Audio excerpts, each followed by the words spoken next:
All right, welcome to The Explainer. Today, we're building a totally bulletproof diagnostic framework for identifying and managing severe dermatologic emergencies. We're going to strip away all that generic filler you usually hear and focus entirely on the granular physiological details, the complex decision boundaries, and those really subtle clinical variables that can drastically alter how you manage a patient. Look, when a patient presents with a rapidly evolving, life-threatening skin condition, you just don't have time for ambiguity, right? You need a rigid choice architecture. And that is exactly what we're building today. Okay, let's dive into this. Here's our roadmap for today. 1. Toxic shock versus scalded skin. 2. The SJS and TEN continuum. 3. Autoimmune bullous dermatosis bifurcation. 4. Dress and drug reactions. And finally, 5. Clinical variants and traps. Starting right off with Section 1, toxic shock versus scalded skin. First up, we've got to systematically map out our diagnostic criteria. On one side, we have staphylococcal toxic shock syndrome. This is driven by the TS-T1 toxin, and it's characterized by a diffuse macular erythroderma that ultimately progresses to desquamation, often without any underlying necrotizing skin infection. Now, on the flip side, streptococcal TSS is driven by a group A strep exotoxin. In these patients, you're typically going to find evidence of a severe soft tissue infection, classically necrotizing fasciitis, and a significantly higher propensity for acute respiratory distress syndrome, or ARDS. Remember, these clinical syndromes can definitely overlap, but pinpointing the primary physiological driver is absolutely crucial for targeted eradication. Now, we really need to aggressively separate toxic shock syndrome from staphylococcal scalded skin syndrome, or SSS. The absolute game changer here is the shock state parameter. TSS is defined by profound hypotension that just doesn't respond to IV fluids, and it's paired with multi-organ dysfunction. SSS, on the other hand, is also toxin-mediated, but it presents primarily as a diffuse desquamating rash in neonates, kids under 6, and occasionally immunosuppressed adults. But it comes without that devastating shock profile seen in TSS, so do not confuse the two. Age and systemic hemodynamics are your primary filters here. To properly navigate these blistering diseases, we have to define the ultimate diagnostic differentiator, the Nikolsky sign. Basically, this is the physical sloughing or separation of intact, superficial skin layers when you apply just minor shearing force or a gentle rub. A positive Nikolsky sign immediately alters your entire management pathway because it's signaling severe epidermal detachment mechanisms. It's a critical physical exam finding that essentially dictates your next moves. Let's move to Section 2 and see how this builds into the SJS and TEN continuum. And this brilliantly illustrates the horrific reality of Stevens-Johnson syndrome. Just look at those severe mucosal erosions. In SJS and TEN, mucous membranes, we're talking the eyes, mouth, and genitals, are involved in over 90% of cases. You're going to see painful erythematous erosions, hemorrhagic crusting, and these atypical targoidoid lesions that become confluent. Guys, this is not a simple rash. It's a profound mucocutaneous emergency that's often triggered by a first-time exposure to drugs like sulfonamides, anticonvulsants, or NSAIDs. You know, it's absolutely crucial to realize SJS and TEN aren't separate diseases. They actually exist on a strict continuum dictated entirely by what we call the denudation threshold. These are absolute diagnostic boundaries based on total body surface area, or BSA detachment. Step 1 is SJS, defined as less than 10% BSA detachment. Step 2 is the SJS-TEN overlap, sitting right between 10 and 30%. And Step 3 is frank toxic epidermal necrosis, where greater than 30% of the body surface area is sloughing off. Both ends of this spectrum feature a positive Nikolsky sign and carry a severely high mortality rate. Because of that high mortality, we're bound by a really rigid SJS/TEN management mandate. You need to treat this as a choice architecture, where you have literally zero room for error. Step 1. Immediate early diagnosis and discontinuation of the offending agent. That is the single most critical factor in improving survival. Step 2.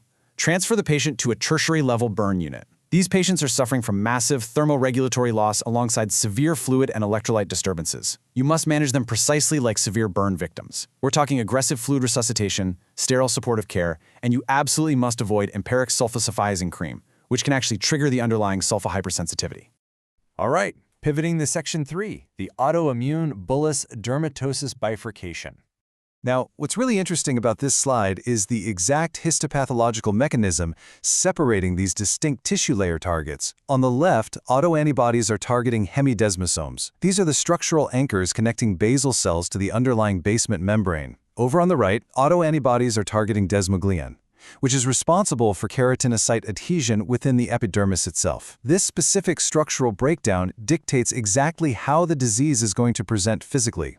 Let's rapid-fire the binary comparisons to lock in a bulletproof differential here. Pemphigus vulgaris, or PV, is an intraepidermal split caused by anti-desmoglein antibodies, which results in a positive Nikolsky sign. Bullous pemphigoid, or BP, is a basement membrane split caused by anti-hemidesmosome antibodies, resulting in a negative Nikolsky sign. A good way to remember this is that hemidesmosomes are down below at the basement membrane. Take a close look at the specific physical presentation here. Because bullous pemphigoid targets the basement membrane, the entire epidermis actually stays intact to form the roof of the blister. This structural integrity creates these really firm, stable, tense bullae that do not rupture easily. And here is your final crucial differentiator: mucosal involvement. In pemphigus vulgaris, because the split is so high up in the epidermis, the blisters are super flaccid and fragile. They quickly become erosions, making painful oral mucosal involvement virtually mandatory. Bullous pemphigoid, conversely, features tense bullia and very rare mucosal involvement. This choice architecture forces systemic high-dose corticosteroids and rituximab parameters for pemphigus vulgaris just to combat that intense autoantibody destruction. Stepping down into Section 4, Dress and Drug Reactions. So DRESS stands for drug reaction with eosinophilia and systemic symptoms. The major disruptive trap here, the thing that misleads clinicians constantly, is the long latency period. DRESS typically occurs 2 to 8 weeks after starting the offending medication.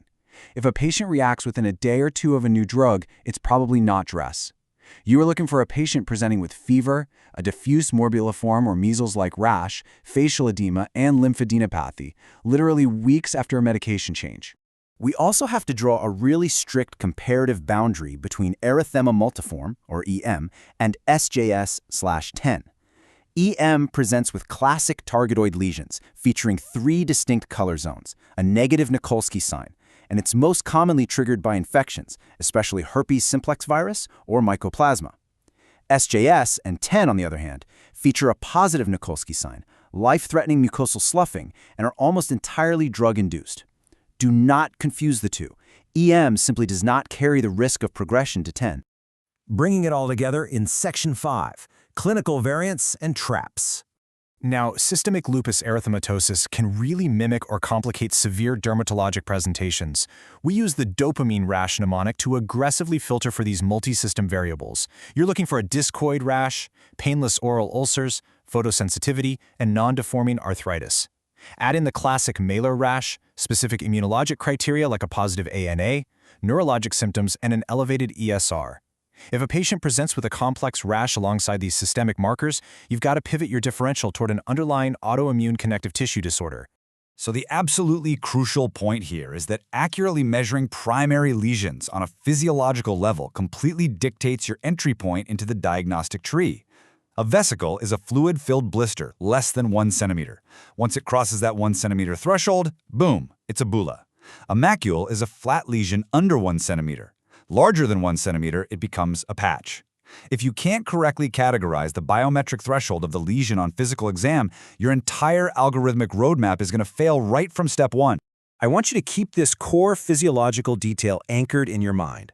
When you're really struggling to differentiate a severe viral exanthem from a dangerous pharmacological reaction, check the labs and check the biopsy.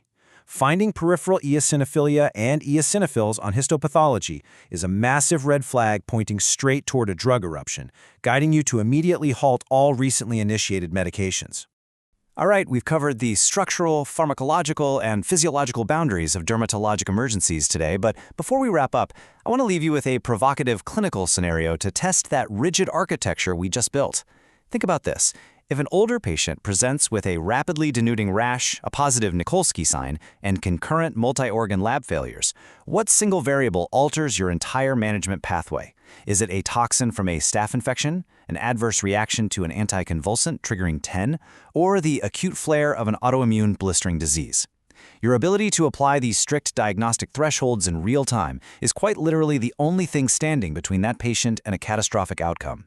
Thanks for joining me on this explainer. Keep those differentials sharp